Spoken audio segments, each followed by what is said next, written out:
Juventini, good morning from Canada. Very early morning here, and Lewis is joining me as well as a first-time guest, Omar. And welcome back to the All JuveCast. We've got a lot to talk about because it's been a while. So yeah, I apologize for that. I had some issues with my laptop, but we got her sorted out. Lewis and I have been waiting to do this for a while. And Omar just reached out and wanted to be a part of it. So, yeah, I'm all about making it happen, and this is what we're doing. So we've got a lot to talk about, and you guys all sent in some great questions that we're really going to base this podcast off of, is everyone's questions and all the news that's been circulating around Juve. But as is tradition around here, all the first-timers got to share their stories. And Omar, if you don't mind, I'm going to leave it to you now and let us know why Juventus for you. How did that become? Well, basically, in Libya, it's a tradition, you can say, that families either watch Juventus, Milan, or Inter. Italian league is the biggest in Libya, and that's like, it's always been like that. So my grandfather was a crazy Juventus fan. And I always remember him talk about Juventus all the time. And you always, whenever you drive around Libya, you either see a cafe with like Inter fans or Milan fans or Juventus fans. So I started watching, you can say like 2000. I was like 5 years old. Started watching games with my older brother. He's a crazy Inter fan. Oh, I mean, crazy. Believe me, you have no idea how it is living with him. Omar, I might have to just interrupt and correct you, because over here we call them merda, and that's it. Definitely merda. Definitely merda. On the podcast, we will only address them as merda. Okay. I apologize, merda, definitely. but yeah, he's a merda fan, and he has like the flag and everything. You know, the keychain, the car with the, everything. So of course I watched Inter with him, and I never liked them. I just never liked them. Yeah. And then I started watching Juventus with my grandfather, and I just fell in love with Juventus. From that day, it's been Juventus, like, non-stop. That's awesome. Well, you made the right choice. So, yeah. And at least you've been getting the better of your brother. You can imagine the derby. Oh, yeah. Yeah, and you've been getting the best of that for quite some time. Oh, you have no idea, man. You have no idea. And honestly, like in the last 2-3 years, I just felt bad for him. Like, I don't even mock him anymore. Don't feel bad. Don't feel bad. Nah, believe me, when you see the tears in the eyes, man, it makes you like, I have to ask you this though. How was it when Higuaín scored that to make it 3-2 after? Oh my God, man. You have no idea. I swear, I think a tear fell from his face. And I swear to you, my father is trying to be biased. He doesn't want to cause chaos in the house, so he's holding the laugh. I'm laughing and screaming. My brother I'm pretty sure he didn't sleep at the house that day. Like he just stood up and he left. Like, I'm 100% sure. That's amazing. It's crazy. It's crazy. Honestly, Derby Italia years. Oh. Yeah, and I don't have it so close like you, because my family's got supporters kind of all over, and we do have a couple that cheer for Merda, but it's all in Italy, so it's not so close and direct like it is. Yeah. Brother right there, right? But that's pretty good. Well, guys, I think we'll kick it off with some talk about the Nations League play and some Juventini that are in that tournament. Nice to see Meri Demiral perform his first full 90. So that was great. He's, again, just looks good. But of course, a couple of the big ones. Obviously, there was some controversy with Kulusevski not starting the first match with Sweden. Ibrahimovic being Ibrahimovic, I think he's more just upset with the people in charge anyways for his own reasons. So he, of course, had to speak up on it, but whatever. But CR7 gets his 100th international goal. and a free kick. And I put a post out right away and I said, Pirlo effect. Pirlo thing. Stop hitting the fucking thing so hard. Okay. But no, he used a good technique and he hit a hell of one. And then he gets 101 and hits one that's even nicer in open play. Beautiful goals from Ronaldo. Him playing like this right off the bat bodes well for Juventus. Really nice to hear him talk about Kulusevski, though. You know, and say it was he had fun watching him out on the pitch, and you could tell that the kid's got quite a bit, and he looks forward to scoring a lot of goals with them, and they're going to connect for a lot of goals. Really, really nice. And you know, even that post Cristiano Ronaldo put out for a while. I think we're going a couple weeks back. Talking about raring to get back with Juve. You know, we're Juventus. We're going to focus on doing this for the fans, and we need to be competing on all fronts and all our trophies.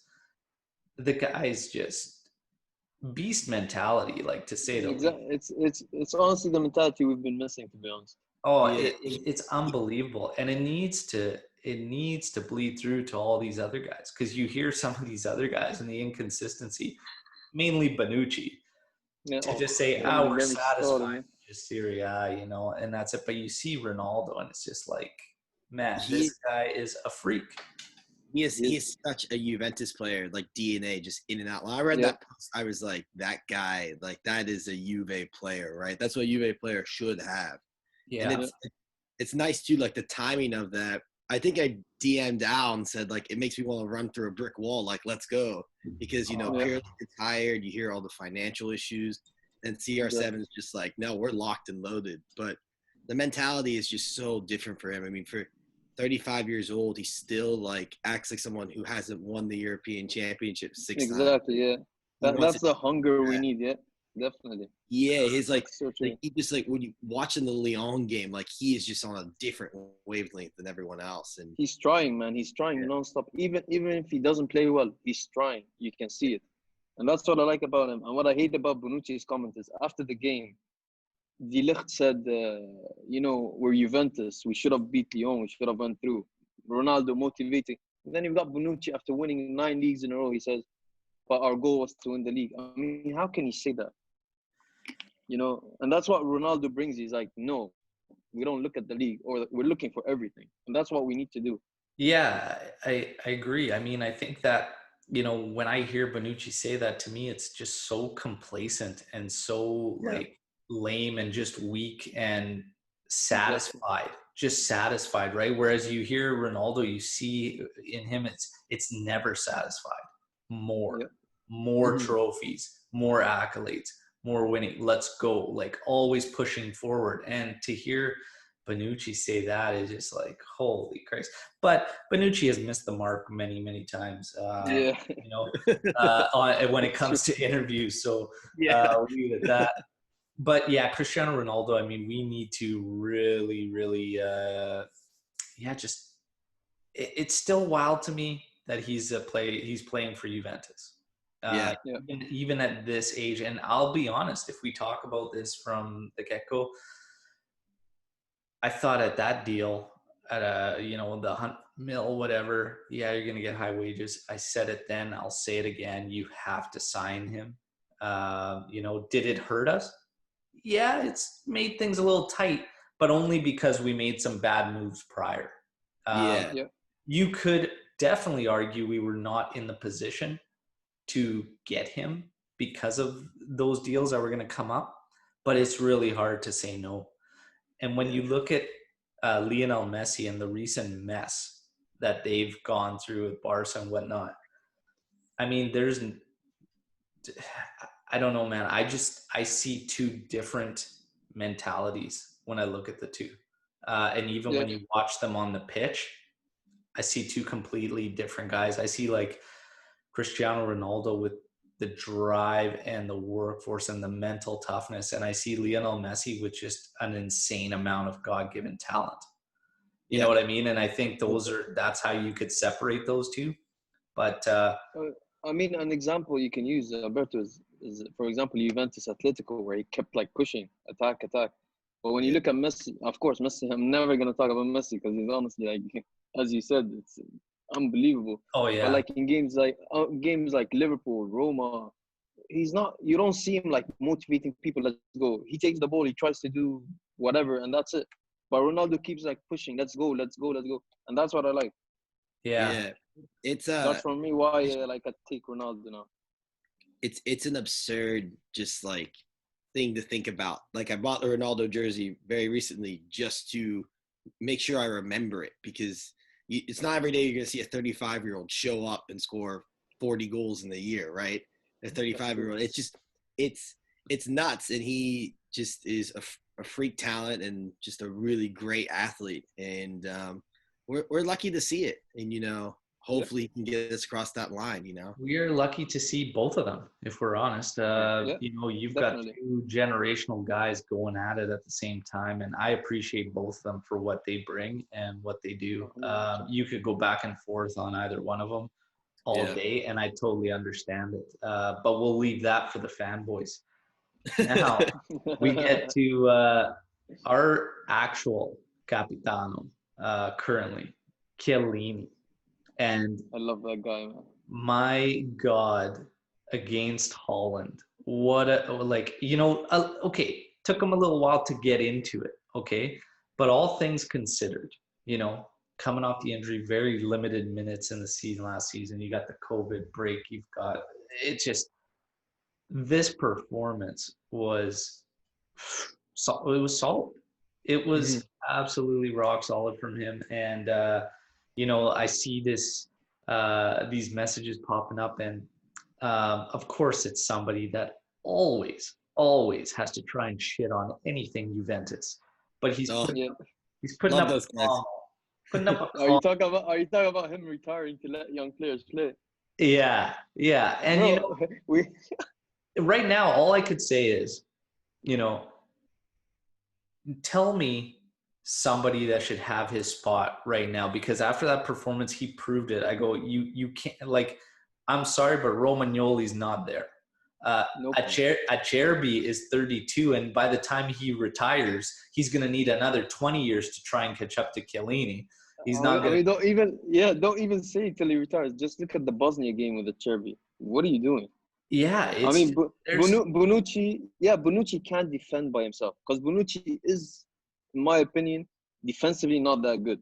Yeah. He does everything else. I can say, if you want to get the younger guys in, okay, if you want to start grooming Bastoni and stuff like that, do it, but not in a match when you're playing in Holland, and you've got to win because you shit the bed against Bosnia, because apparently the coach didn't have his glasses on to see that Chiellini wasn't in the lineup. I don't even know what the heck. I don't even know how to take that. When I read that online, I thought it was like, a troll page where they make up. But no, Chiellini, guys, like the thing with Chiellini, okay, is I think he's been grossly underappreciated for his career, and I don't think he gets talked about enough when it comes to best center backs. For sure. But yeah, right now for the Azzurri, like, for me, he's a lock in the key games. The biggest thing with Chiellini is that his body is starting to go on it. And for us, I mean, man, if we can, we have to manage him properly through this season. Is he going to be our staple? I'd love to say yes. I just don't think he's got the body to do it anymore. So I think he's got to be that guy that you're in key games. The other question mark is, are we going to go with 3 center backs, or are we? Yeah, that's what I wanted to say too. Yeah. But so, if we can manage his minutes, it'd be great. But I think, honestly, if we're going to rely on him, would you guys feel comfortable if we made him our main guy? And it's hard to say that your actual captain wouldn't be one of your main 11, but exactly. I don't think he could do it.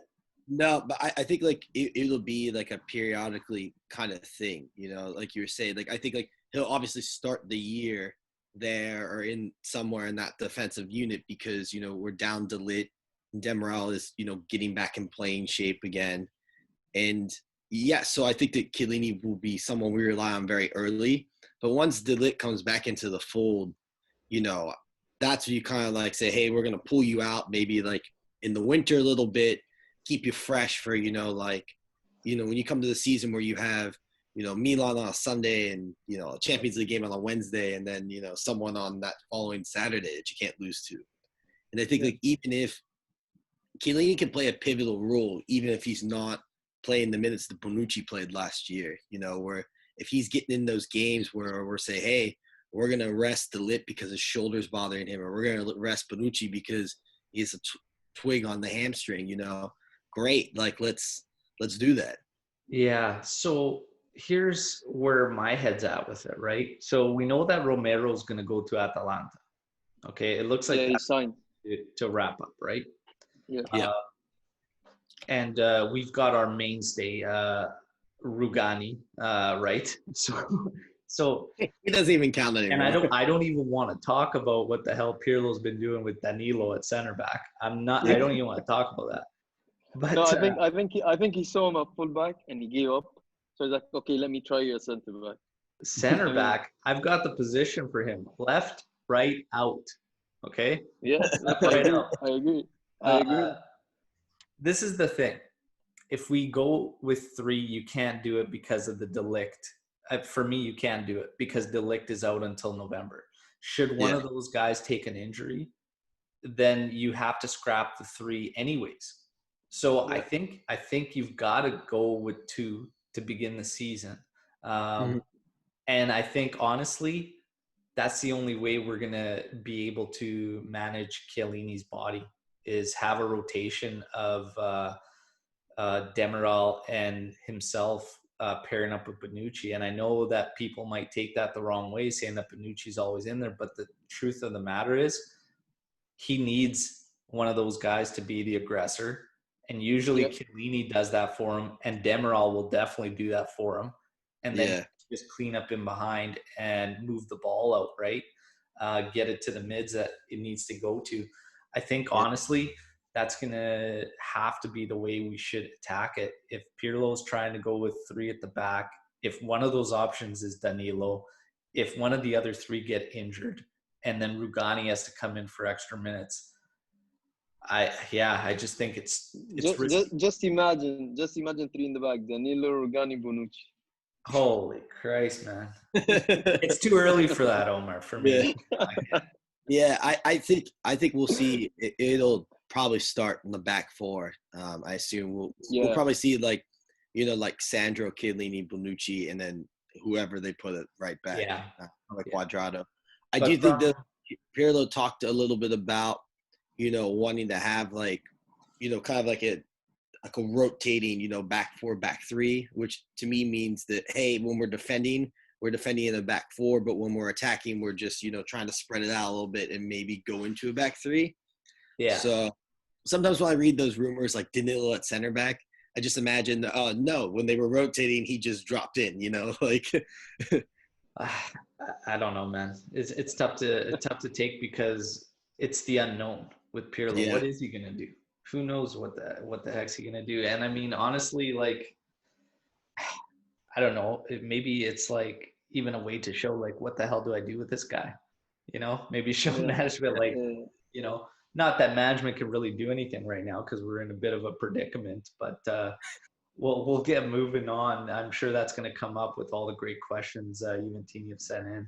But right after this Italy-Holland match, a rumor sparks about Donnarumma going to be offered up to Juve on a free if Milan doesn't step up. And of course, it's a Raiola power move.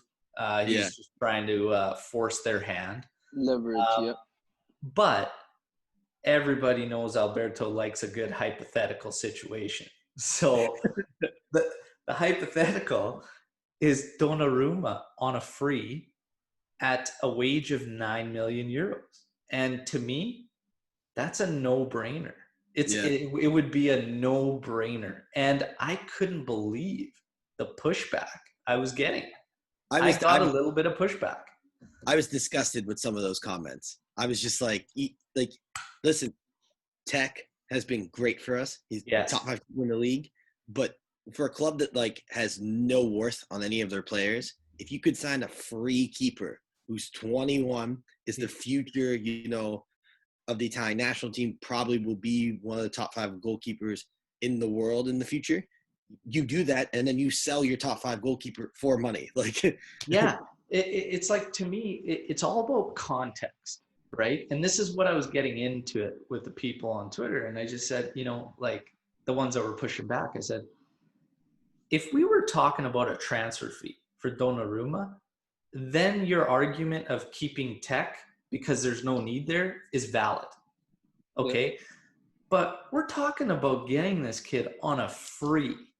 I go, that changes everything because his value is so huge. You just have instant profit should he ever move on from your club. He's 21 years old.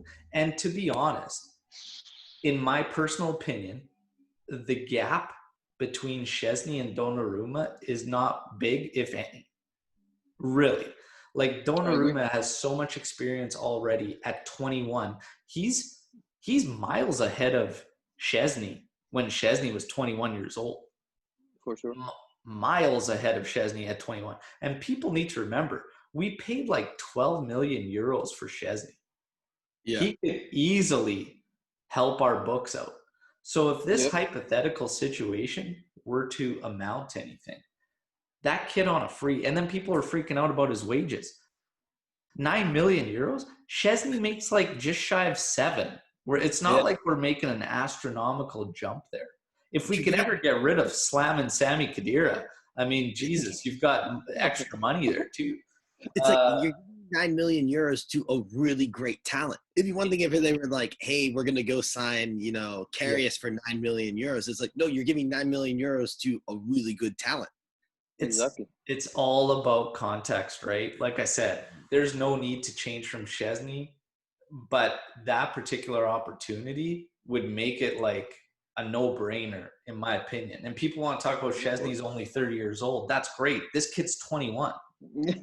If things work out, he'll lock in. You know, he could be your next Gigi if he wanted to stay around. Yeah. Also, Donnarumma gets a lot of disrespect from Italian fans. I think there were a lot of those Buffon comparisons, and that was like and then Raiola, you know, every Italian I think hates Raiola for something. Yeah. But you know, like, especially even when he brought his brother to Milan, that caused a bit of a, you know. The thing is, like, he made his debut at 16. I know that was a bad Milan team, but you have to be very good to make your debut at 16. I think he's been capping with Italy since he was 18. Yeah. That is when is the last time we've had a young player cap that young? Like, it's just it's him and Moise Kean. Like, it's nuts. Yeah. Yeah, but even Moise Kean, he became a sub after that. You know, a few minutes. But this guy's been playing. Yeah, that's he's been playing. Yeah, and he's been performing. Yeah. Oh, that save on was it Van de Beek against Holland? Yeah. Like, point blank, like, the guy's got reflexes. It's crazy. I was like, no way he saved that. I had to watch it like 5 times. I know. Like, how? I just thought it went wide because I was like, there's no way he grabbed it. He got fingertips too. You know what? Yeah, to me, it's all about context. And we're going to get into a question right now, right off the bat. And I know Lewis and I went at it, and it's good. This is good, but it has to come up because it's all circulating. But Chris from Wakefield on Twitter, if the Suarez deal collapses, what's the next move? First off, we're going to get into the whole Suarez thing. Because just like Donnarumma, I said it's all about context, right, in the deals. So to me, if you're going to bring Suarez in, okay, number one, the first thing that comes to my mind is we are literally only facing options of guys like Suarez, Dzeko, you know, and like we're only facing these guys because of the bad business of signing guys that are past their prime for some tough contracts and stuff like that. Okay, that pops off to my mind first. The second is it's got to be a stopgap signing, which means you have to do that properly. So the initial rumors that I was basing my argument off of at Suarez for 3 years, okay, at 10 million euros a season, that's where I was arguing and saying I probably wouldn't do it, okay? Because that's not a true stopgap signing. That's very high wages. And to be honest, my personal opinion is we don't need that number 9 as bad as everybody's making it out to be. Because when I watch us play last year, people were arguing and saying, well, are you kidding me? Did you not see we had no presence in the box and we had nothing? Yeah, I saw it. But my question is why? Why do we have no presence in the box? And I always go back to the lack of creativity in the middle, the fullbacks, so lack of creativity in the middle, the fullbacks not being strong enough to do their job enough to keep our forwards up in the attacking areas. Cristiano Ronaldo, theoretically, when he drifts in, should be locked in, and he should be in that box as one of the presence guys when that happens and the play develops and the ball gets deep down on the flanks. The problem is, how many times did you see us consistently getting the ball into the dangerous areas in behind on the flank? Very, very little, because we didn't play that style. So, you know, the only time I say, yeah, we need a number 9, true 9, like a presence in there, is when we fall back to this cross and hope football. But there's a lot of question marks there. So if we were going to do that for 3 years at 10 million euros, and look for Suarez to make this big difference, I mean, is he going to pot goals?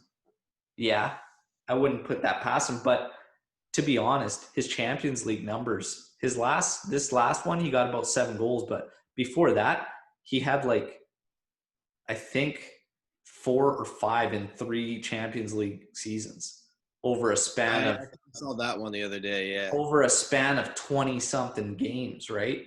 So it's not that crazy. And honestly, I watched the video of him yesterday trying to run, and I thought I was watching a beer league or in my 45 and up rec league. So Al and I get in this dispute on Twitter about Suarez, and then he sends me, I was like jokingly said, hey, I'm ready to go. And he sends me, did you see the Suarez video? And I looked at it and I was like, son of a gun.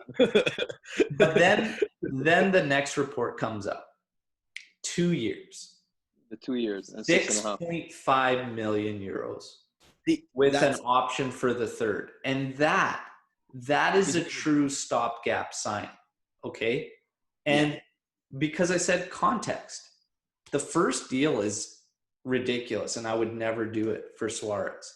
The second one, you could understand it because there wouldn't be anybody else, you know, really that you can get for that. He is, you know, still lethal if we can get the ball to him and stuff. But the other thing I still think of when I think about this Suarez guy is we still would lack pace up top.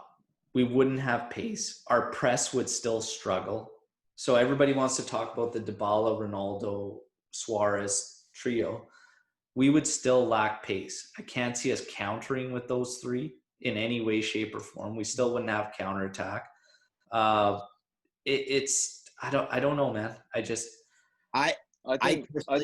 thought that the trident when we had Higuain, Ronaldo, and Dybala on the pitch together, I always felt we looked better offensively going forward because I think, you know, like those pure number 9s, like when we were sparring, you know, like the pure number 9s create a lot of space, right? Like the really good ones, right? And I think that having that person in there to create space, kind of hang on the last defender, would help Dybala and Ronaldo a lot more because it just opens up a lot more space for them. And sometimes I think what would happen is in certain games, Dybala would have to come so deep because our midfield is, not creative enough, that now it's just Ronaldo all on his own. So when I said, like, sometimes like we need a number 9, like you play like Chievo Verona and they're boxed up and Dybala has to come in deeper to pick up the ball. And then, like, when it does go wide, even if a good cross comes in, you got one guy with, 3 people.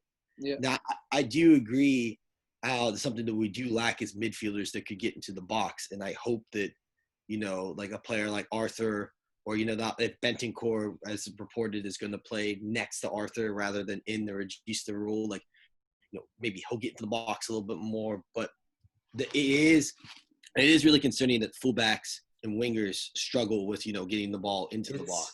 Our fullback play is terrible. So when we look at that, and then, hey, Italy, Holland, Spinazzola had a good game, solid. Yeah. And honestly, I would never understand why we sold Spinazzola. Because of moves like the one we're trying to make for Suarez, man. Bad contracts. Yeah, exactly. See, I'm telling you. Two players we lost because of those moves are Spinazzola and Cancelo. And both of them, had the biggest influence on the Atletico Madrid game, etc. And Moise Kean. That was the wrong time to get rid of him. His project just started to make, it was obvious it was about money. Absolutely. And how great was that Cancelo deal? Because we ended up spending like 30, almost 40 million on Danilo in return. So it's like, are we serious right now? The deal is so stupid. Honestly. That deal was the worst deal. I mean, it was the best deal for Man City, but I'll meet you halfway. I agree. If it's 3 years, like 3 guaranteed years, that is a long stretch. But like 2 years with the option for a third, like let's say after 2 years, he's no longer a starter, but like Juventus still could win, the Champions League, and he's like, hey, I want to come off the bench. Like, fine.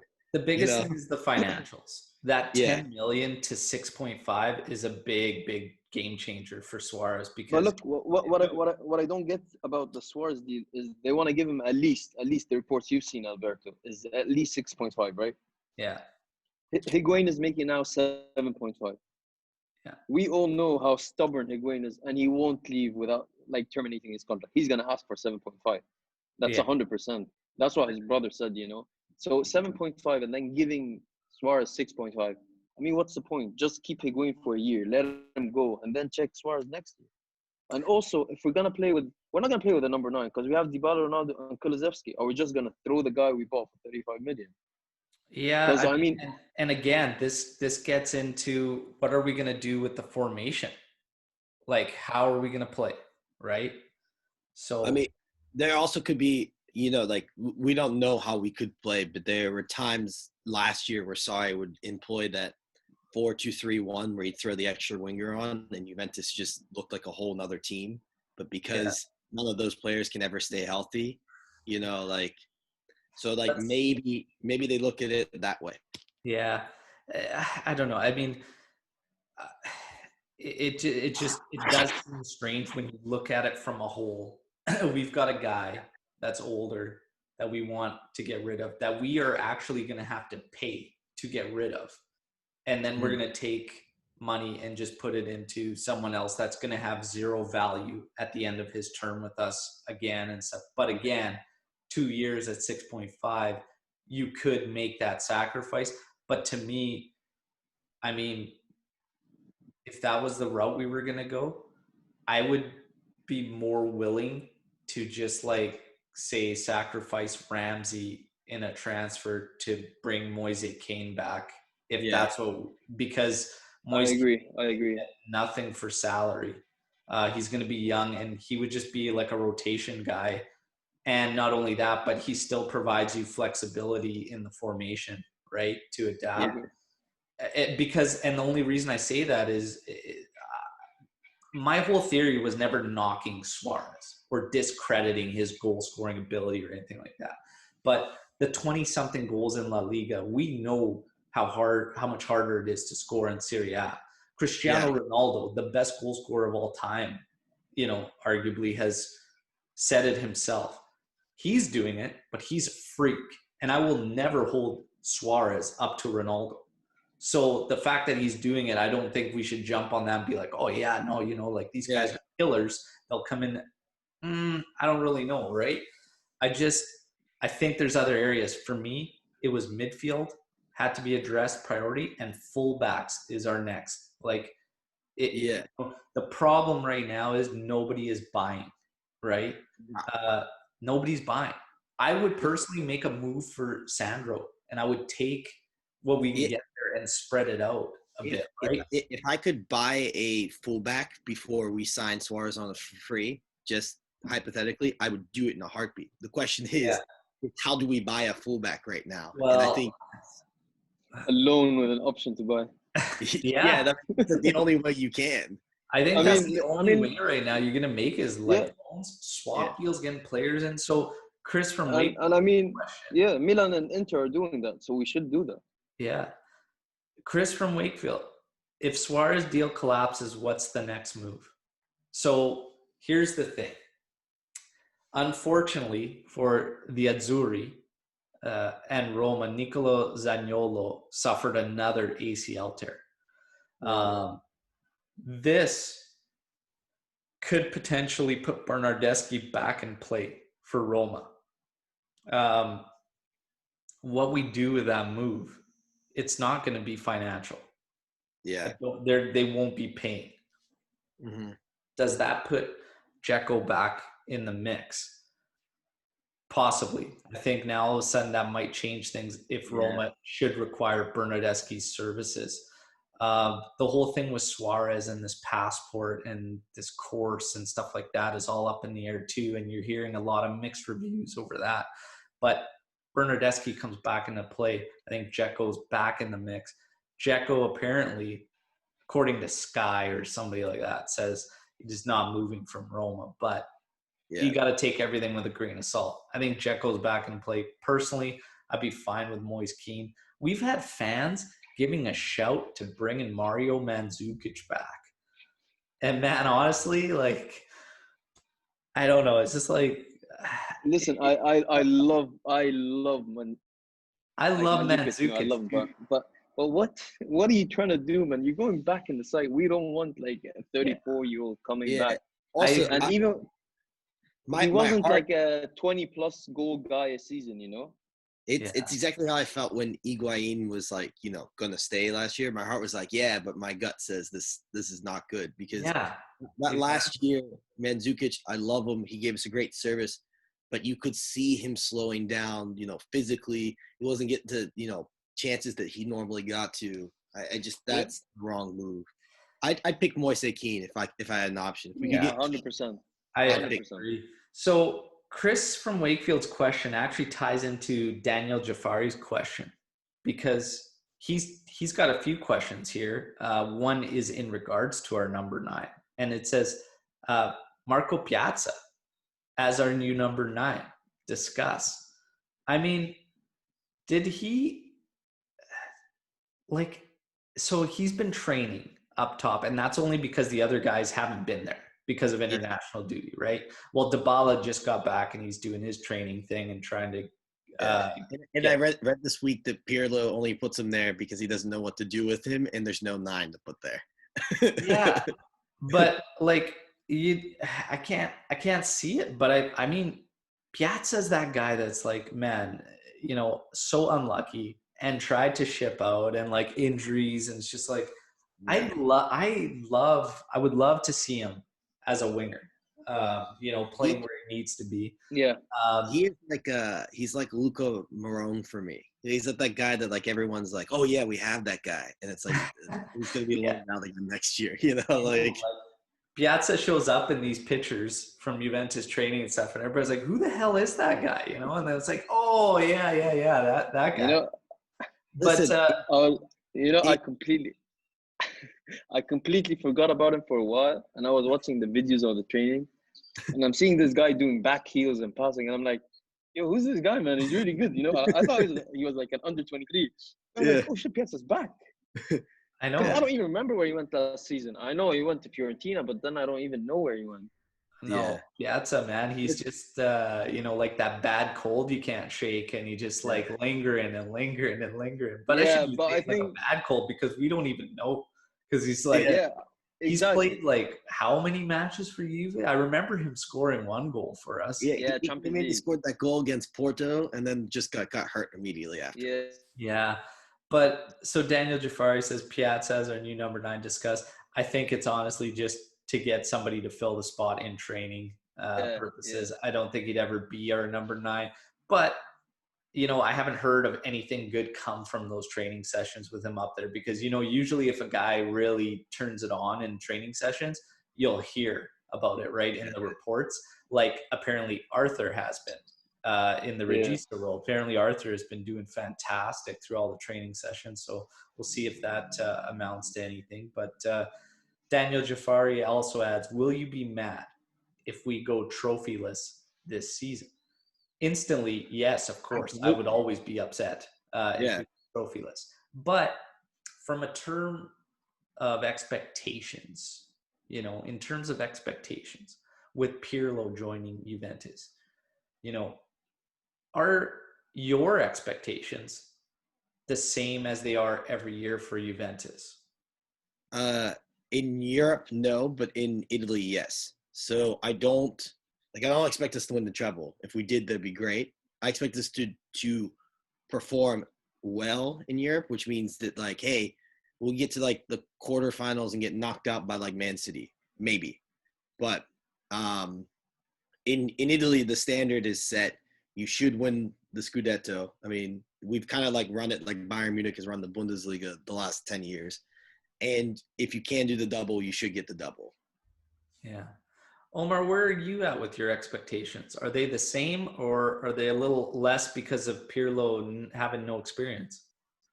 I mean, listen, with Sarri, I expected us to go through a struggle, but I also expected the board to not sack him after one season, I didn't expect that. And even because, I expected him to stay for at least one more year where he can buy players. They didn't let him do that. It's okay. They brought him Pirlo. What I do expect is us winning the league because, we did bring, Arthur, McKennie, Kulusevski, best under 23. So we did bring additions to the squad.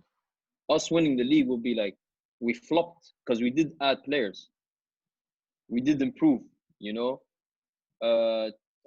Champions League, I do expect doing better, especially if our opponent is Lyon. Yeah. And the cup, we reached the final. We did well. We didn't deserve to win the final, I think, because we didn't play that well in the final, but we reached the final, So I do expect if we go trophyless, I will be angry. Definitely. It will be a disappointing season because we did bring additions. Not just because Pirlo's inexperienced, but we did bring the players that will make a difference. Yeah, and if you look on paper, some of the names on the Juventus squad, and some of the salaries that some of these players are making, it is night and day compared to a lot of the other teams. Juventus is good. They have even with our setbacks, have the willpower, and the standard to win the league. Exactly. The part of the reason the Coppa Italia was so devastating last year was just how bad we played. If you played that game and it was you played well, but you lost on penalties, sorry, might have gotten away with that. But when you played that poorly, and then that's so true. We played horrible. Yeah, we played horrible, man. So I mean, I don't even know how we got to the penalties, to be honest. Yeah, for me, I was a little taken aback because I thought they would probably hang on to Sarri for another year. I mean, I don't know. I couldn't see it more financially too, because Sarri's going to make another 8.5, close to 9 million. Yeah. 2 years, 2 years. And then he comes in and says, you get rid of me, but the team is untrainable. Number one, you friggin' goon. It's your job to train the team and to figure it out. So to say that they're untrainable is basically admitting that you're a shitty. No idea. Yeah. Okay. It's like walking in, hey, you know what? Yeah, no, these guys are untrainable. Well, I guess Pirlo will be the judge of that because now he's got your job. No. Also, I don't think we don't have any player that causes problems to say they're untrainable, Yeah. Like there hasn't been a bust up in training or like problems or Ronaldo not showing. You know, they I mean, they even played well in a few games. They started well, then they dropped. But that's your tactics, man. What are you doing? When I hear him say that, to me, it kind of matches something I touched on one of the year-end podcasts. I can't pinpoint exactly when it was, but there was this phase in the season where you could see that Sarri almost wasn't even going to what he wanted to do anymore. And it was just almost like freewheeling with the guys. I'm just going to put these guys out there and we're going to let them do what they need to do. And all his stuff that he was trying to get through just kind of disappeared, because at the start of the season, you could see it. You could see little glimpses here and there. Yeah. From the first game, man, yeah. And then, you know, the first 5-6 matches, you could see it. You know, you could see, okay, that's what he's trying to do in the middle with the quick passing. He wants to get him behind on the flanks, attack. And then we started to struggle. Then there was the Ronaldo substitution, 2 matches in a row. Shortly after that time, you could see this shift where he wasn't even going to what he was trying to do anymore. And then you hear these words, and these are the words of a guy that gave up. Basically. Okay. And it showed through the season when he stopped trying to get them to even do what he was trying to do. And, you know, this plays into not having the locker room.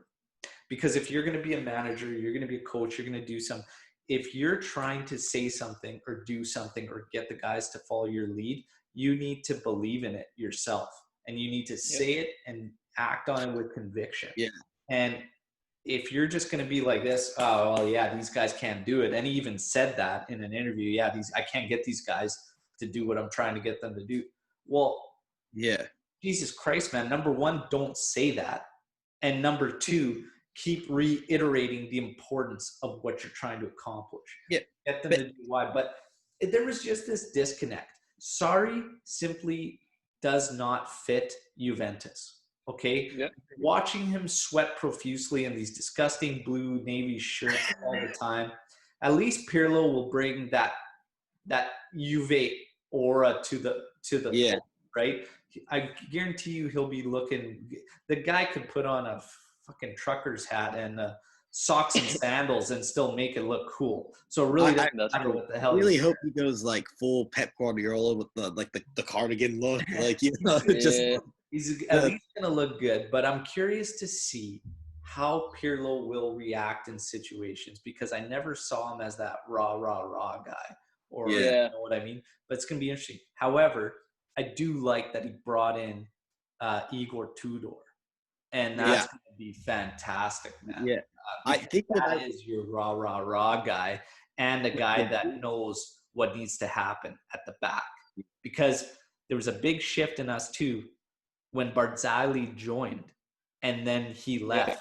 The defense got better. And then the defense dropped off again. That's no coincidence. Like, Barzagli had a play.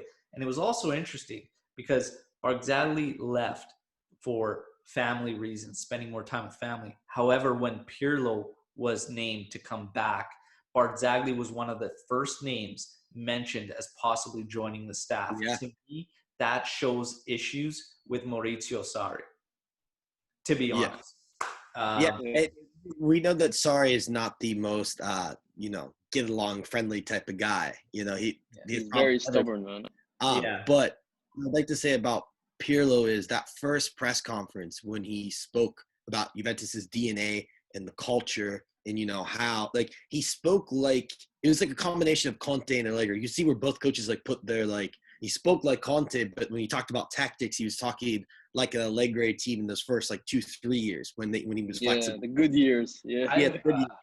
And I've enjoyed listening to Pirlo, man. I think everything he said is spot on.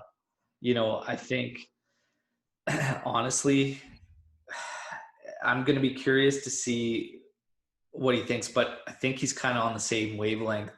I wouldn't be surprised if we do see something with 3 at the back. And I think, honestly, it's because of our fullback play that you would do that. It's because of the fullback play, because it's the only way you're going to get those guys to get as involved as they need to be without sacrificing at the back. I would not be surprised to see 3 at the back. He also, just when we're talking about saying untrainable and stuff, when your manager is in the press and he's speaking, like, I can't get my ideas across or things like that, and we talked about, Bonucci and Chiellini and Buffon were saying at the beginning of the year, they always like kind of like, we're like, hey, Sarri's, implementing his ideas, it will take time, right? But the other players just looked like they never really bought into that. And Sarri looked like he never really bought into that. So I think that he kind of, instead of dying on the sword, he kind of just abandoned ship. Yeah. And for Pirlo is just like, hey, like, stay true to what you want to do. You know, I'd rather see Pirlo die on his own sword than, do what Sarri did. Yeah, and also how Pirlo mentioned in the press conference is like, I asked the players, if you lose the ball, go get it. Yeah. He made it clear, and he said the players agreed with me. Even McKennie, when he talked, he's like, my best attribute is, getting the ball back and that. And he's like, I talked to Pirlo. Pirlo like was clear from the first press conference. He's like, I want them to keep the ball, pressure. You lose the ball, you go get it quickly. So we're gonna see this, because he said it from the first day. And the players, I mean, logic. That's what Bayern Munich are doing, man.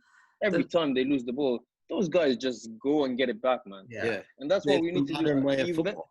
But Juventus, just look at games, man. A player loses the ball and he just, he jogs back. He doesn't even run back. Yeah. Yeah, the biggest thing is, he's saying all the right things. But he spoke about the fight, that hunger, the drive, the Juve style, right? Yes. That's the biggest thing, is recognizing, and talking about McKennie and the roles. That's big. That's huge.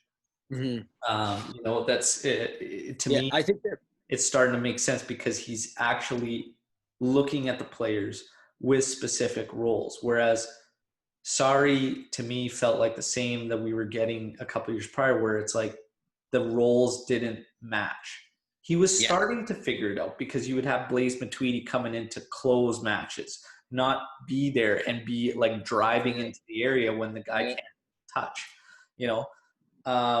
Costa as a super sub, like, he's starting to figure it out, but he could never really take true ownership and command, and we've kind of gotten a bit off on Daniel Jafari's question about, are you mad if we go trophyless, but we're touching on Pirlo, which is going to be a huge part of it. And for me, the expectations are the same when it comes to domestic. We have the squad to at least be top in Serie A. Coppa Italia. Champions League is going to be that beast where I think it might come down to, again, the same issue that we ran into this past one, where it was just lack of options. And I don't see us changing that this Mercado for sure, due to COVID and whatnot. But I think we're going to struggle when it comes to our options. Unless Pirlo can figure something out with Bernardet, Douglas Costa, if he can stay healthy and be that super sub, but maybe options won't be as big of an issue if Pirlo can really hone in on our 11.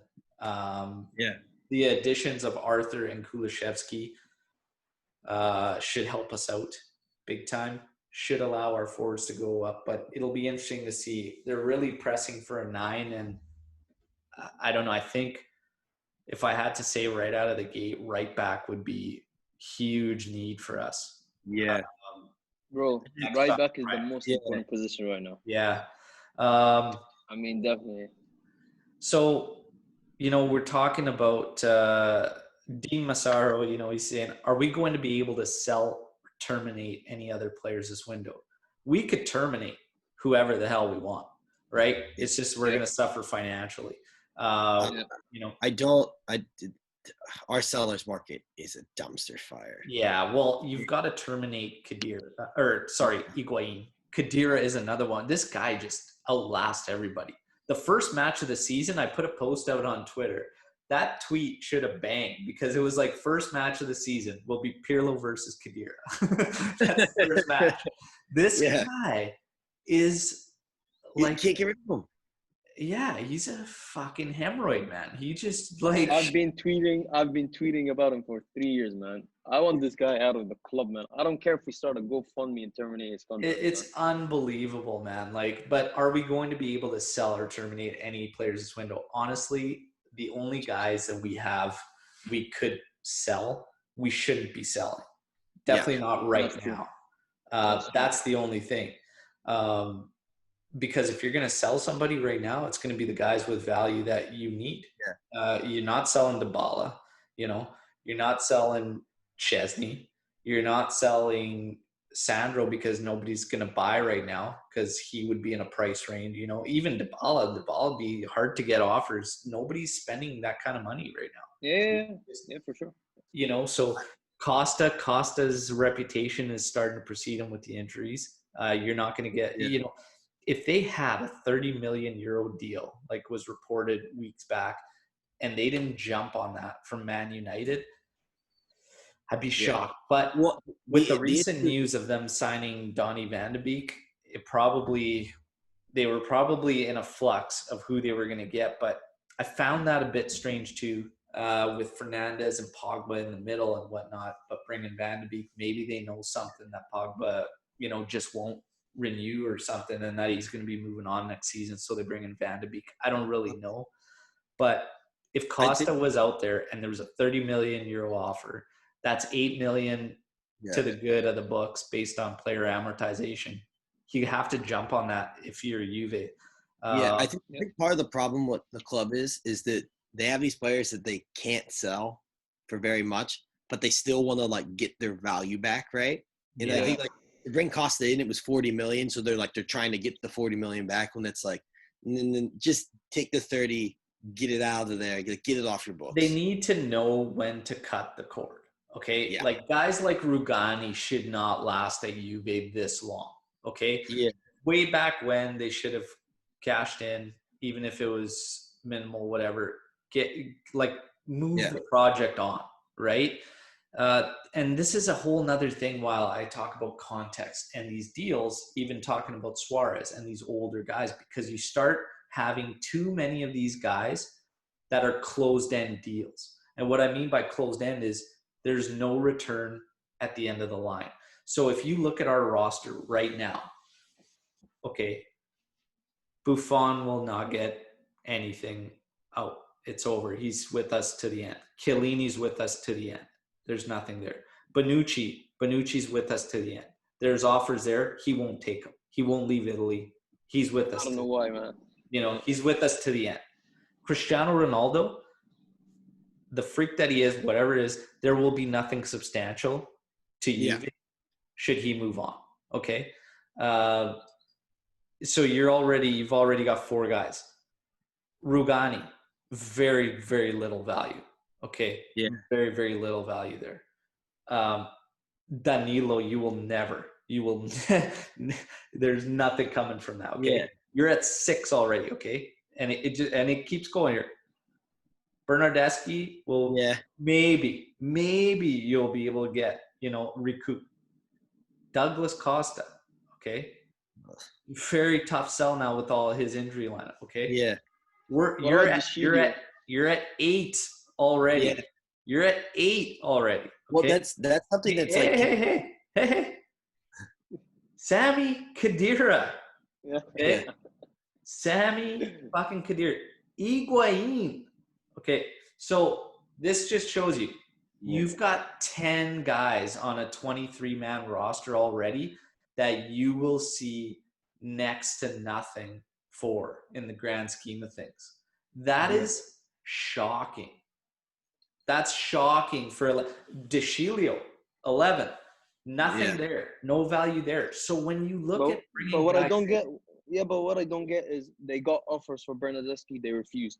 They got offers for Rugani, they refused. And they weren't even playing. That's a problem. Yeah. If they were playing, you'd be like, okay, they're playing. I get why they kept them. And that's the point, is knowing when to move on with the guys, knowing when to not sign these crazy extensions and whatnot. But you have 10, 11 guys that now you have nothing for. And Buffon, Chiellini, those guys are okay because they're just retirement, right? Like they're your Banderas, you know, and you just let them go, the Chiellini, Buffons and stuff. That's fine.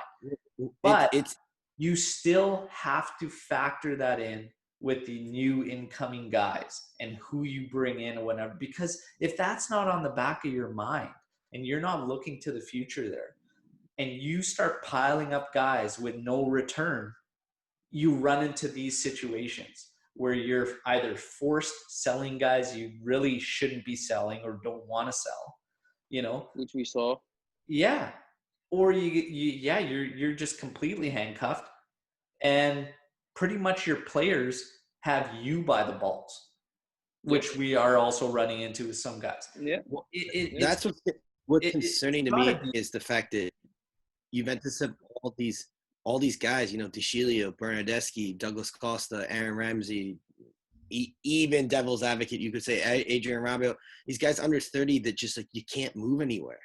And like you look at someone like Bernardeschi, he scored like 10 goals in 3 years. And he scored 1 goal last year. You know, like has he scored 10? I don't even think he's scored 10, man.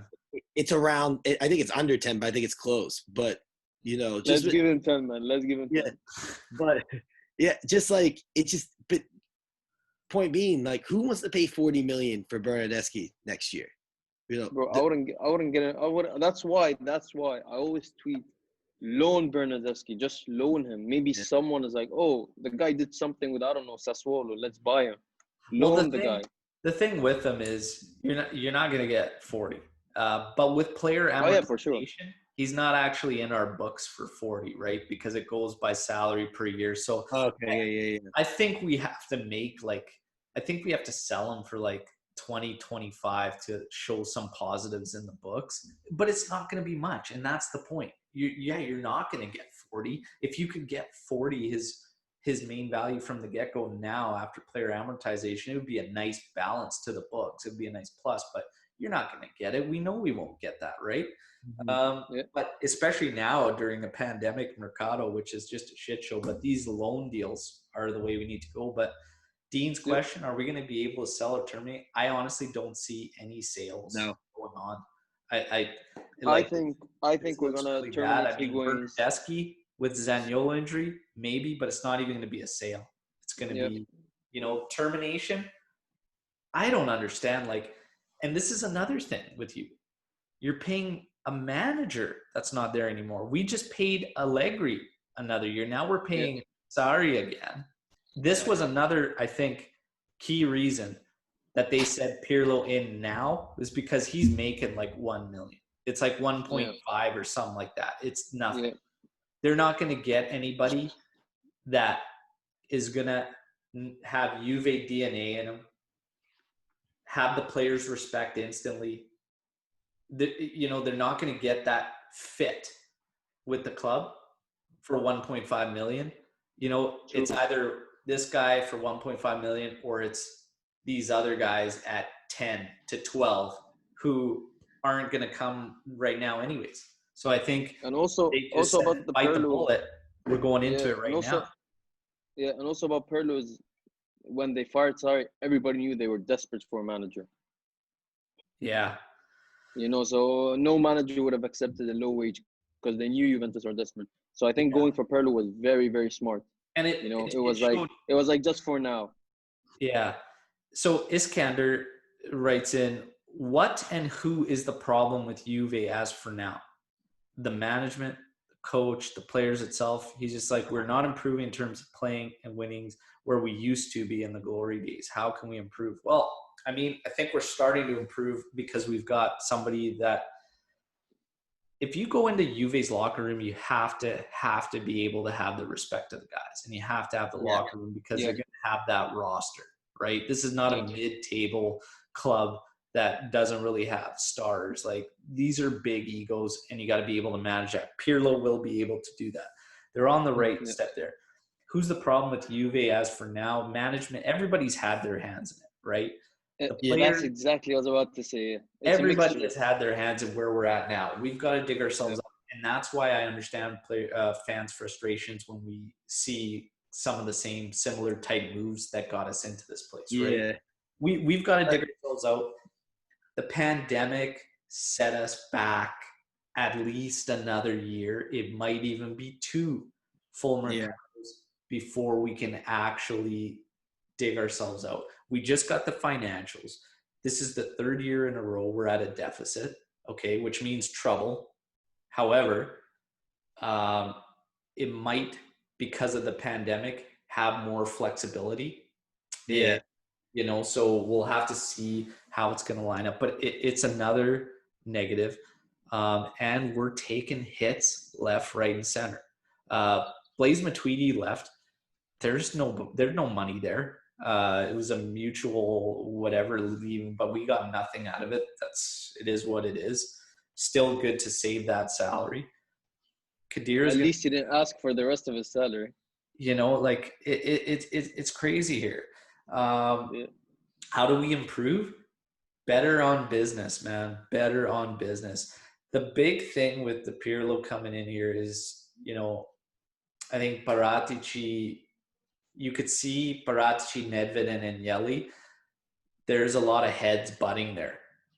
When you saw the Sarri thing and how that all unfolded, and then Pirlo comes in like right away, and Pirlo's Agnelli's guy and Agnelli's pick, and you hear the Agnelli never wanted Sarri and all this, and Paratici was saying, well, no, we can't move on from Sarri. There's nobody else. Let's keep him another year, and that just caused all this conflict. And you're just like, man, what a mess. In Paratici's defense, a lot of this shit that he can't clean up was from Marotta. Yeah. Well, so, the board itself, I think, is that larger issue because they have a cultural problem, which is the fact that they've bought players that aren't good enough. They bought players that aren't the Juventus mentality, and Agnelli also takes a little fault in this. They tried to globally expand. They went from being like a team, like like an Atletico Madrid who is like, like we're sticking to our guys, we're sticking to our style of play, like the way we play, or like even like a Bayern Munich's probably a better example, like, a certain type of player we're looking for, homegrown talent, a couple other people. And they went, no, like we get Cristiano Ronaldo, which, again, you do that 100%. And then it's like, now we want to expand the brand, right? Douglas Costa, all these, foreign talents. And I think that the problem with that is that you abandon what got you there. And now I think they've started to realize, okay, we need to get back to who Juventus is. And Pirlo hiring is that, that classic guy from the Conte early Allegri days who knows what Juventus is. It's also a financial move because it came in a little cheaper. And you look at some of the moves that they're making now, they go after younger talent with the exception of maybe Suarez. Like bargain transfers, like Arthur and Pjanic was essentially a $9 million swap, right? So I think that the pandemic has been a good reset for them. They're kind of like, okay, we need to get back to like what got us here. But I think that there's another issue, which I'm sure we'll get into, is the fact that they've kind of abandoned that homegrown Italian talent. Yeah. Yeah, I mean, those are all things. The Italian talent, yeah. I mean, I brought it up with Barella because it seemed strange to me at the time. We needed the help at midfield. Yeah. By the way, there were a lot of fans who said that he wasn't good enough to play for Juventus, which was he was. And mind blowing. And and what I got combated with was it was the fact that we spent so much money on De Ligt. Yes, however, look at where we are now. We're taking our lumps now. There's nothing stopping us from starting to take some of those lumps then in order to add a young midfielder that was putting in solid performances, that was really good, that could help us. And 40 million, it's seen as a large sum, but it would have made sense at the time if you're spending that much money on center backs, which I agree we needed to, Yeah. So De Ligt, absolutely. But then we go and get Romero and Demiral. The Demiral one was great.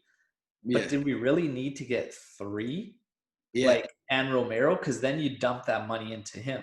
Not only that, but that was the window where we sold Cancelo only to get Danilo back at 40 million. So could we not have found a different deal for Cancelo that didn't allow us to waste 40 mil just right back at it? Because there's your Barella money right there. I'm just saying, my thing was, if we wanted Barella, we could have made it happen. We didn't. And that's all I was saying, is just, everybody's throwing out these things. I'm not saying we didn't do good by getting De Ligt. That's not what I'm saying. What I'm saying is we passed up. We essentially said no. Sensi, Barella, whatever, at a time when we were hurting for midfielders. So you're not going to – we all want to talk about Pogba. You want to talk about De Bruyne, all these guys. Holy shit. If you can't pick up a $40 million midfielder, you're going to pick up one of these guys? You're not going to do it. So that's I always tell people. I'm like, I like the same people that complain about that are the same people that are like, well, we're not signing Paul Pogba. Why aren't we doing that? And it's like, that is literally the same move. Like, you sign a top player for $100 million, and then if you're gonna do that, right? You spend big on De Ligt, awesome. It makes sense to get a mid-price range midfielder and bring somebody in. Barella already was with Azzurri, was playing great, and we allowed him to go to rivals. We just essentially did that. But also, Alberto, if you look at the problem is that summer, let's say Juventus did not have money, but Barella and Sensi, they both went on loan to Inter. They only signed this season. It was a 1-year loan, and then they made it permanent, like immediately almost. Exactly. Yeah. So for Barella, it was a 1-year loan with an obligation to buy, but Sensi was a 1-year loan, I think, with an option to buy. Yeah, so we could have done the same thing. We could have exactly. The loan amount was like 12 million. Yeah, exactly. It was the purchasing price that was 27, somewhere around there, that brought it to 40. So you're absolutely right. And this is what I mean. If we wanted to, we could have made something work. We just didn't, and we're passing up on some guys that we need to get in on, in my opinion. But it's in his question, who's at fault? Everybody's at fault. We want to talk about Juve missing out on talents now. Yeah. By all means. I think we've missed out quite a bit, and it's upsetting that now they're willing to pay these guys out and terminate these contracts and do this and walk away, when we could have gradually done that. You know what I mean? Like, how long has everyone been able to see that Sami Khedira just can't cut it for Juve anymore? Right? Yeah, go check my tweets, I beg you. 3-4 years maybe. Blaise Matuidi, like, we should have cut the cord there. All these extensions that we're doing, and they're closed end. There's no reason to do it, and nothing on the other side. They've got to right that ship. I want to see Juve starting to hit on some of the talent. And a lot of the fans are just like, well, they got bit so many times. Look at Bernardeschi, look at Giovinco, look at, like, they're just picking Italian talents and saying, what's our luck? What's our hit rate? Well, here's the thing. Just, you're good. Whether the player is Italian or he's Dutch or he's Turkish or you're going to have misses. Okay? Yeah.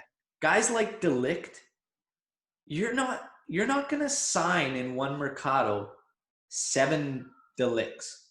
Yeah. You're not going to do that. So you have to take these opportunities and these chances here and there.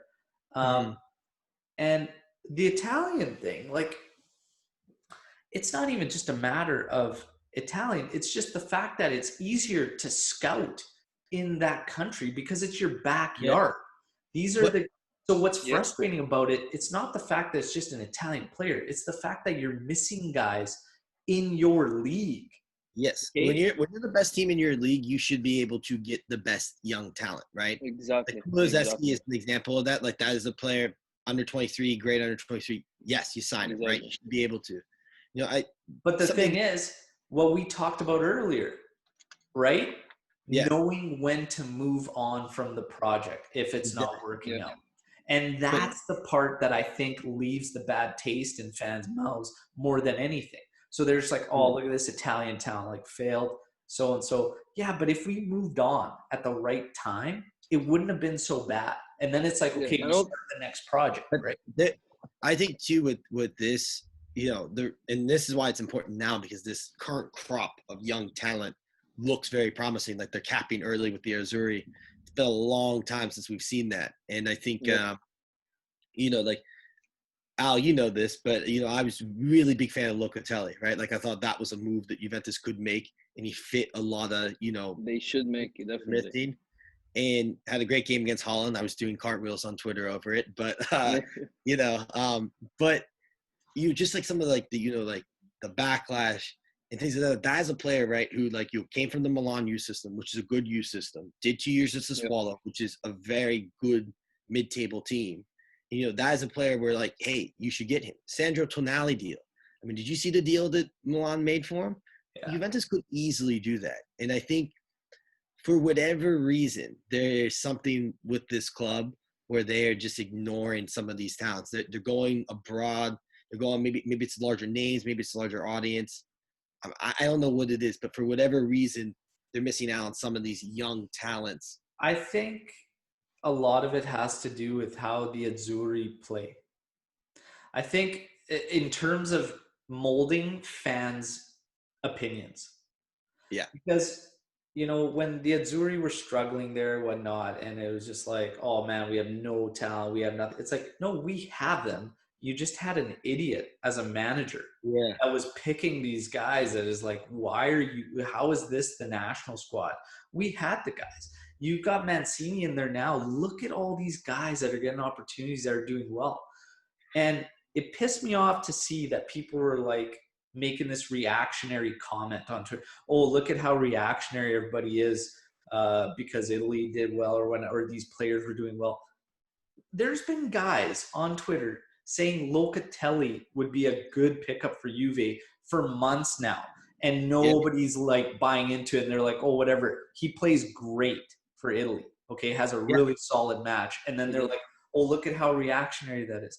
That's not reactionary. No. Where is your classic pickup that Juve should make? A midfield. Even Pirlo loves the guy.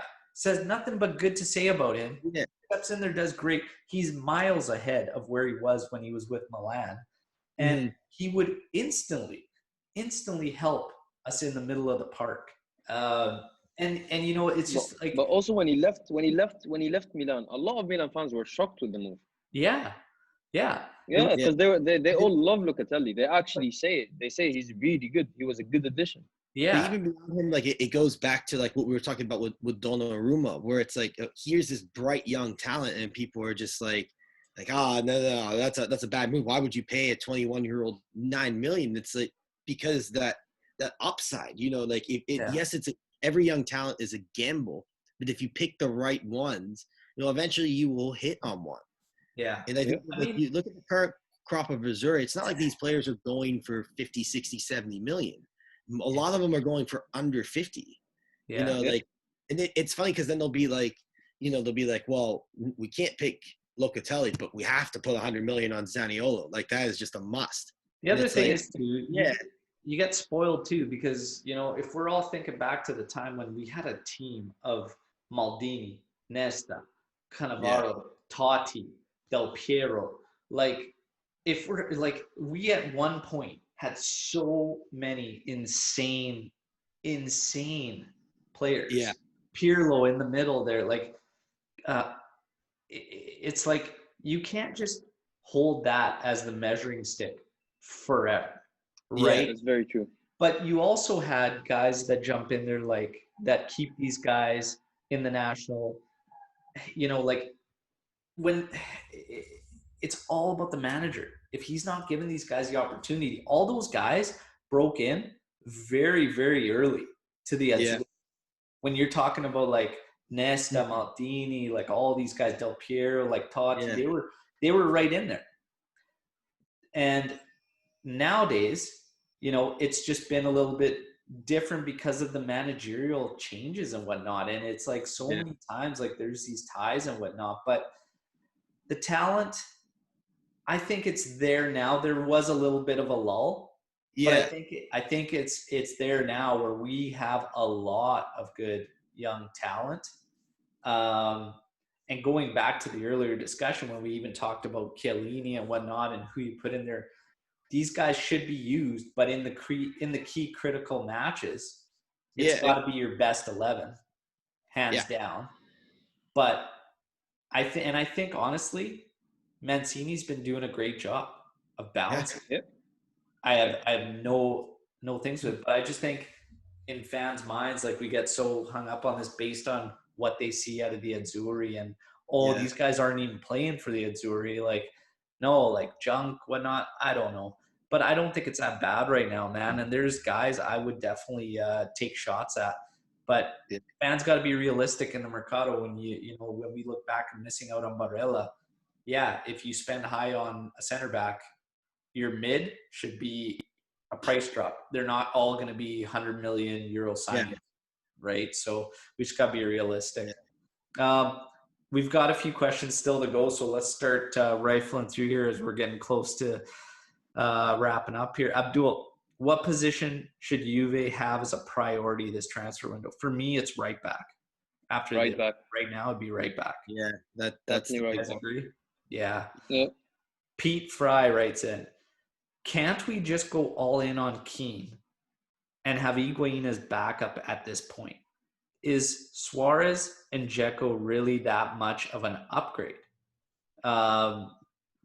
Make Higuain honor his contract until he begs to leave in January. I don't think he'll beg to leave. It's just too fat a paycheck for him. He's not going to get anywhere else. He won't beg to leave. He'll be that guy. It's so interesting that now I see these tweets about, we should just keep Higuain. Like 4 months ago, that was, everyone just torched him. So I said last year at the start of the year, we shouldn't keep Higuain. He started off great and everybody was coming at me and I'm like, hey, that's good. I agree. He's doing well, but can he keep it up all year? That was my question. And he didn't.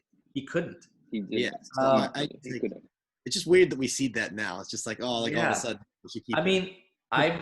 I would be good. Go all in on Kane. I don't even think we have to go all in on Moise Kean.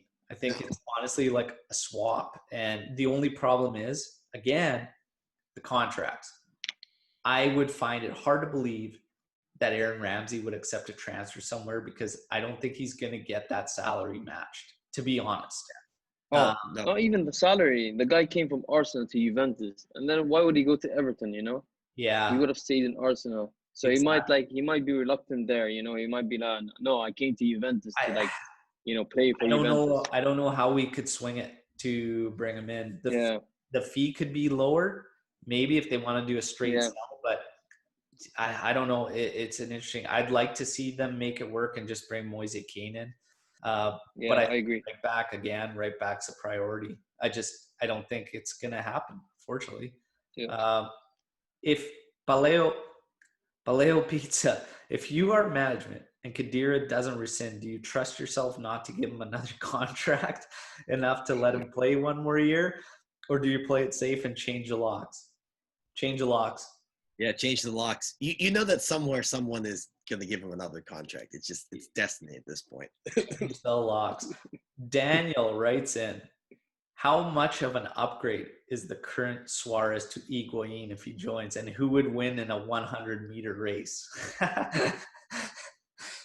Okay. After yesterday's video, I think Higuain will win the race. Yeah, I was gonna say Higuain. I'm gonna say that we wouldn't even know who wins because we'd both fall asleep from fucking boredom. Yeah, they'd probably still be running, to be honest. Yeah. How much of an upgrade is it? I think it'd be an upgrade in terms of how lethal the finishing would be. But again, I think there's so much else lacking that those attributes aren't. I don't see it as a a massive upgrade because overall, I think we need some pace up top. You know, We do, man. We do. Yeah, but Luca writes in, what is going to be the official alcoholic beverage of choice for Alberto during tough games in the 2021 season?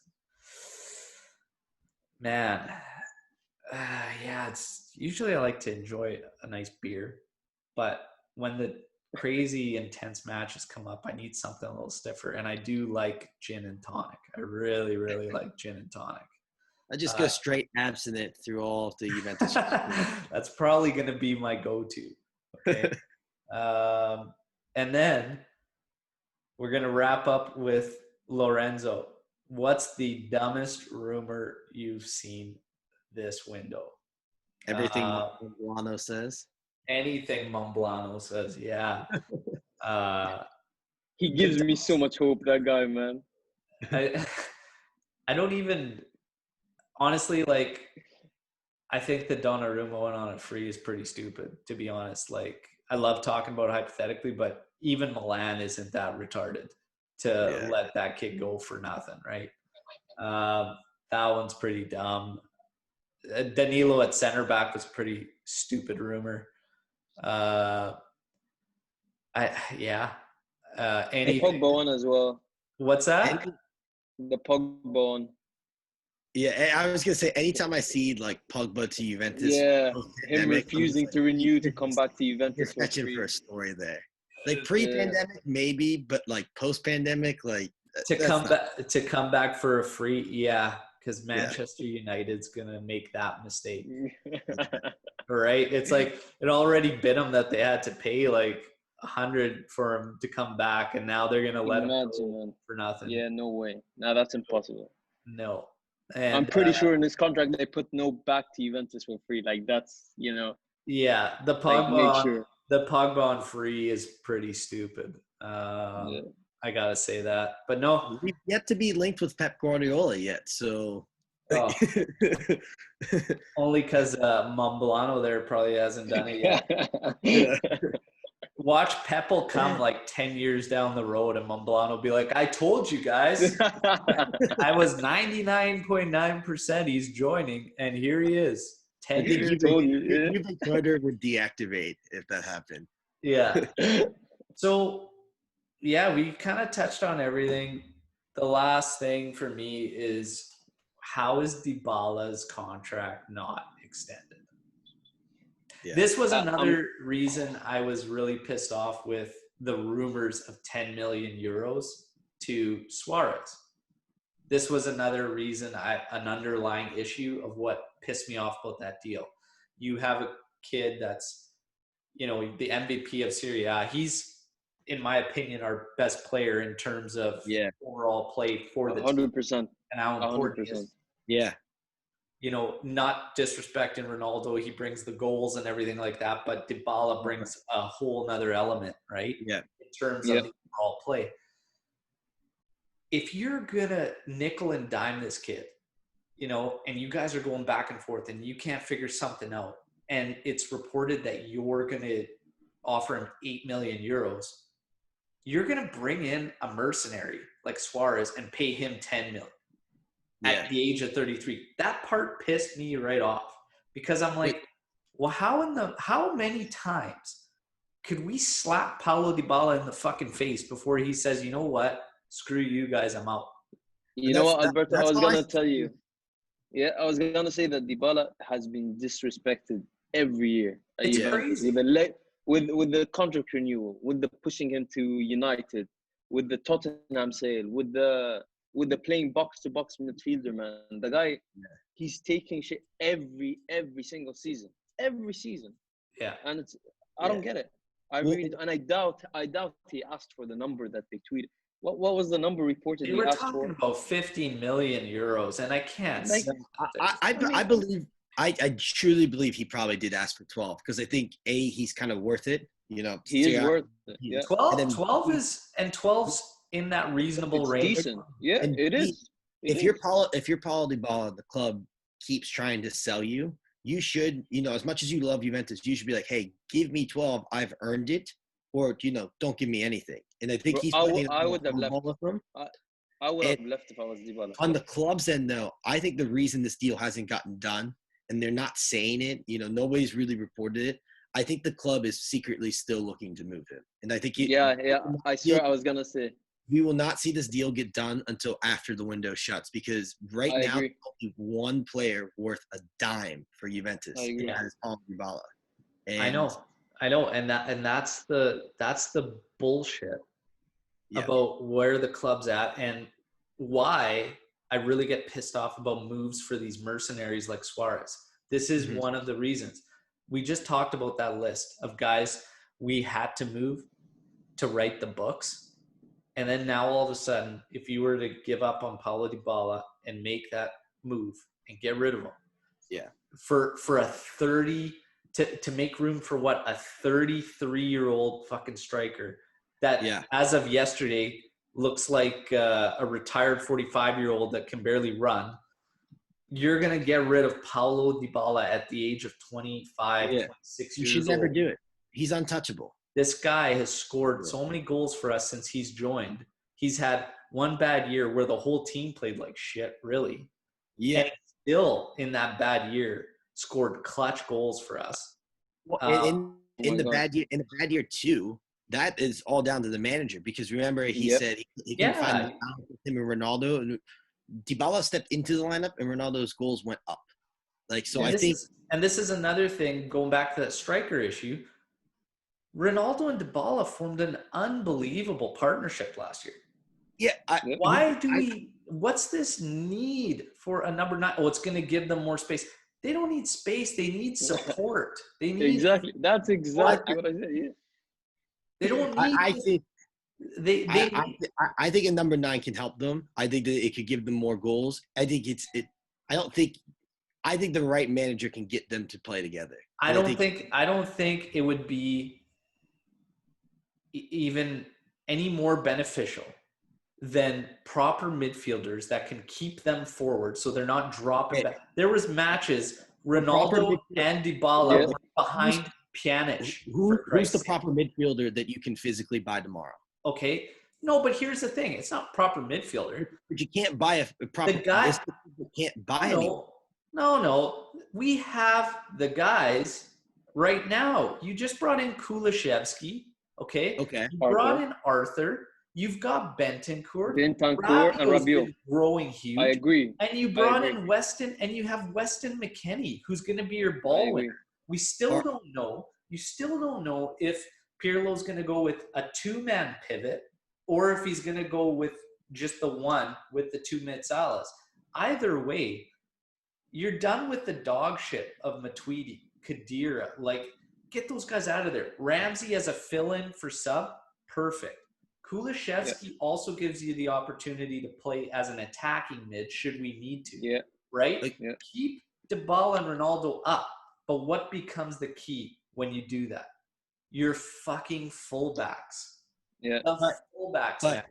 But just play devil's advocate for me for a second. Pirlo says he wants defensive midfielders. He doesn't necessarily want midfielders that get into the box and score goals. You only have 2 players. I mean, 2 players scored 75% of our goals last year. So you have to get midfielders into the box. You watch you have to. How often do Rabiot and Bentancur get into the box? Well, that's the thing. Bentancur, he does. He just doesn't do it enough. And honestly, this isn't picking on Bentancur. It's picking on our coaching for the last 2 seasons because positionally we've been a mess as a whole. I'm forward. I see it as I'm just a bit skeptical that our midfielders will magically learn how to get into the box because Bentancur gets in there. He just doesn't shoot enough.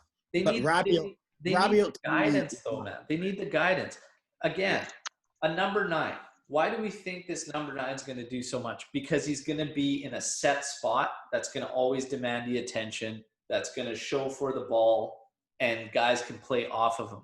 Well, there's nothing stopping the guys we have now from rotating in and out and doing that and just playing off one another. They can do it. The partnership's there. fullbacks. We do not get the support, and our crossing ability, like Ronaldo has to come out to the box, make shots happen, because we can't even put a good cross into the area for these guys, man. Bentancur steps in there, but he just doesn't do it enough. But why is he not being coached to do that all the time? Yeah, we shit on Sami Khedira all the time, but it's the one thing he did all the fucking time. He did it to the point where he never got back into the play. That was the huge mistake, I think, for Sarri for me. And like we talked about this on the pod, I think, very early in the year, why some of these players were still playing. And that was one of the reasons, of the many reasons, for whatever reason, that some of them were playing. But what I would say is, what you just read there is that some of these guys have to come out and get the ball deep and have to rip from deep. To me, sometimes I think Juventus miss the cleanup man. And that could be a midfielder. You know, Vidal scored a lot. Well, so did Pogba. It should be. But I don't see, unless one of these players figure it out, and maybe they will, hopefully, I just don't see it just yet. And I think that's why Pirlo is talking about, when we're in possession, 3 across the back, to give yourself that anchor so that these guys can get in there. If you look at us last season, there was I didn't see, like, the box presence. Our forwards were in there. The problem is, what are you trying to do? Are you trying to cross the ball to only Ronaldo? Because that was really it. Dybala, Costa won't be aerial presences. Ronaldo's a deadly aerial presence, but yeah, where's our midfielders? They're not directed in there. Back post, you should have a fullback and a midfielder. Yeah. Really, we never had. If you remember with Conte, Vidal was in the box all the time. Yeah, Pogba was going towards the box. Steiner was always cleaning up stuff. Yeah. See, But I think we can see this. But I think we can see this with Rabiot, because we saw a few games where he went forward, like the Milan game. With France, he does that. Bentancur with Uruguay World Cup, he's always going forward. Yeah. So I think we will see, like, we don't need, in my opinion, we don't need the number 9 right now. Like, no. Focus on the midfield going forward and going backwards together. And maybe then we realize that number 9 is not really needed at the moment. I think it would help. I think it would help a lot. And I think that unless those 3 players can figure it out, I think that the number 9, and I think that's part of the reason they're going there, is because that's a solution that's there. Specifically Suarez, he cleans up a lot around the box. He's not just someone who just is that classic number 9 that hangs on the last defender. Like he moves a lot. That's true. What do you do with Dybala then? Because he's not a right winger. Well, I wouldn't put him on the wing. Yeah. I'd place him either. I'd play with, like, the Christmas tree kind of formation where he ends up behind the front 2, or the and then again we get into the same problem, fullbacks, because now you're super narrow. How do you combat that on a team that's going to park the bus and be all narrow, which would happen to us all last season? You have to get the fullbacks engaged. Our guys do not. Not enough. Yeah, but also, could the fullback thing be a coaching issue as well? I would always. No, we have horrible fullbacks. But think about the Lyon game. Like, in the Lyon game, all of a sudden Sandro remembered that he could attack at fullback and actually played pretty well. For 10 minutes towards the end, when it was like, oh shit, we need goals. No, yeah, I know that, but like that could also be a coaching thing where they're like, hey, you have to stay further back. Man, I don't know. We'll see. I think what ends up happening, but it's gonna be interesting. Yeah, we'll have to just see what happens. It's it's good to hear the positives, I guess I should say, from Pirlo. In terms of the Mercado, it's all over the map. It's frustrating. I don't think we're gonna get much remaining. I don't really think so, to be honest. Has the team improved in terms of your guys' opinion, though? For me, it has. In terms of what we have for the midfield options. A lot of fans still have hope that Awar will come. Honestly, Who's going to be Oh, I sold? wish I Who's would. going to be sold to bring him in? Yeah, but yeah, If we bring him in, though, there's your guy that's driving. Yeah. Right. And Yeah. it that's true. makes a hell of a lot of sense. It's a decent price, too. That's Who really knows? Maybe they pull a loan with obligation to buy. Yeah.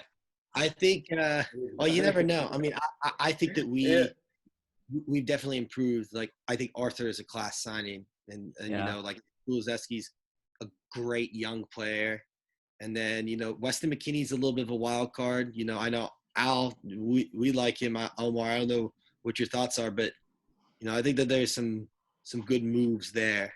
Yeah. Yeah, no, I agree. McKenny was good because it makes sense. It was next to nothing for a loan, right? There's option to buy, not obligation. And he's young, has drive, and has legs, which we need. By the way, I also like how confident he is, man. Yeah. And it was funny to, you know, you need that. When he was introduced, you know, it was cool to hear that press conference because it sounded like one of us sitting there. Yeah. The things he was saying. Finally, no reading subtitles. He's talking about playing with the video games, and then like, oh yeah, this club and the history, and it was cool to see, and I really like that, and I have high hopes for him. Hope it works out.